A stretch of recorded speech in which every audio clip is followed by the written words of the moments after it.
pour foncer une tarte, on prend notre bâton de tout à l'heure, on va fleurer notre plan de travail et juste au préalable, on a préparé notre plaque avec le papier sulfurisé et ici des cercles donc pour 4 couverts de tarte donc pour 4 qui ont été beurrés autour dans le sens du décerclage pour que quand on viendra cuire notre tarte, aux 2/3 de la cuisson, on doit enlever les cercles.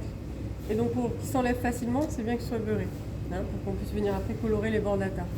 Donc là, notre pâte, j'ai besoin donc d'un rouleau, un peu de farine pour mettre un peu de farine sur le plan de travail, on appelle fleurer le plan de travail, un pique-vite, au lieu d'utiliser une fourchette, pour piquer, voilà, et une balayette pour enlever l'excédent de farine, tout simplement. Donc, je viens fleurer le plan de travail, le geste c'est ça, d'accord? Je farine un petit peu ici aussi, c'est tout simple, c'est juste ça. Et donc, je vais venir appuyer uniformément sans forcément sortir de ma pâte. Je prends ma pâte, je tourne et je prends un peu de farine pour éviter que ça colle. Parce que si je ne faisais que ça, vous voyez, je m'embêtais pas, je faisais comme ça collerait au bout d'un moment, d'accord? Je suis obligée de venir récupérer la farine et je fais tourner la pâte. C'est pas à moi de tourner autour de la pâte. Et donc j'ai quelque chose de rond au départ. J'étale uniformément pour avoir quelque chose de rond. Je récupère ma farine et puis quand j'en aurai plus, j'en remettrai un petit peu. Si je mets trop de farine, qu'est-ce qui se passe? Ça sèche la pâte. Ça sèche la pâte, très bien. Et du coup, si ma pâte sèche, elle va craqueler. Et du coup, je vais galérer à le mettre dans mon cercle à tarte. C'est pas une tarte comme on a à la maison, vous savez, où on a le fond, au contraire. Donc là, il faut vraiment prendre le coup de main. Donc on va continuer à étaler.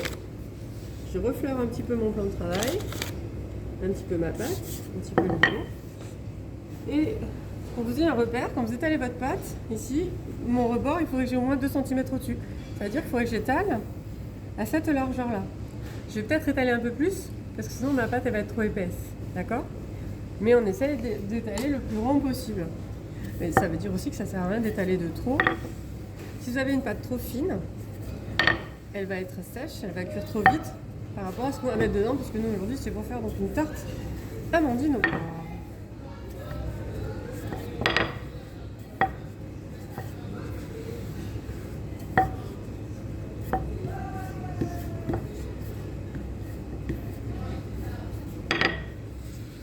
Donc là c'est encore une pointe trop épais, donc je continue.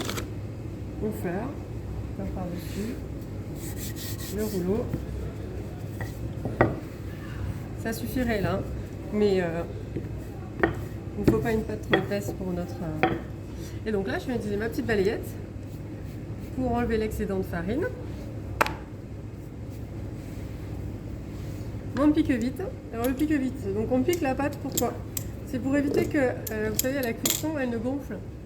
Ça arrive des fois, hein, avec une petite bulle. Alors le fait de piquer, ça évite ça. Et après, on va venir. Hop. Je la retourne dans l'autre sens. Le côté piqué, il va aller sous la pâte, pour le côté esthétique. Et vous voyez, j'utilise ici mon rouleau pour prendre ma pâte. Et je viens la positionner là. On vient ici. On vise au talent. Maintenant, ce que je vais faire, je vais en premier rentrer ma pâte à l'intérieur du cercle, comme ceci. Et donc, si je la travaille pas trop, je peux le rentrer. Si je m'amuse avec ma pâte et je la travaille trop dans mes mains, je chauffe le beurre et je vais avoir quelque chose qui va tomber dans tous les sens. D'accord? Qui va se craquer. Et là, en fait, je dois pousser ma pâte pour qu'elle sorte en fait du cercle. Je ne sais pas si vous voyez, ça sort un peu du cercle ici. Ok? Pour pouvoir avoir l'angle droit. Ça, c'est la technique traditionnelle.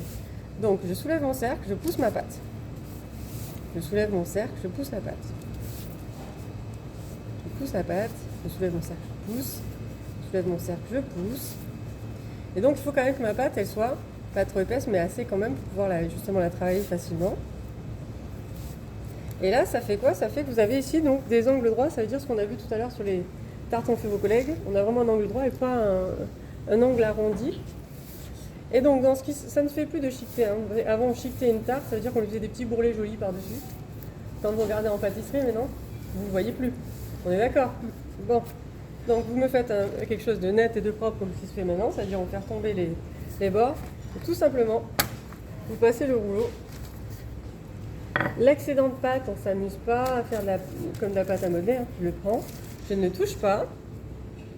J'enlève l'excédent de farine et je pourrais le retravailler une seule fois tous les excédents de pâte pour refaire une tarte de plus. Là, on va faire en sorte que les bords ils soient égalisés. Et vous voyez, ma pâte, elle tient au cercle aussi, parce que mon cercle, ce que je vous ai dit tout à l'heure, il est beurré. Et si je veux venir décercler, vous voyez, la pâte, elle est allée ici, au-dessus de mes bords de tarte. Donc, pour ne pas galérer, avec votre pouce, vous passez votre pouce ici pour décoller les bords du cercle, tout simplement. Je fais tourner mon cercle. Et le but, c'est ça, c'est de décoller. Parce que si je le laisse, je ne pourrais pas le décercler tout à l'heure, et puis ben... Moi, je vous modifie de le décercler sans casser vos bords. Voilà. Comme ça, c'est fait. C'est bon. Méthode traditionnelle. Voilà.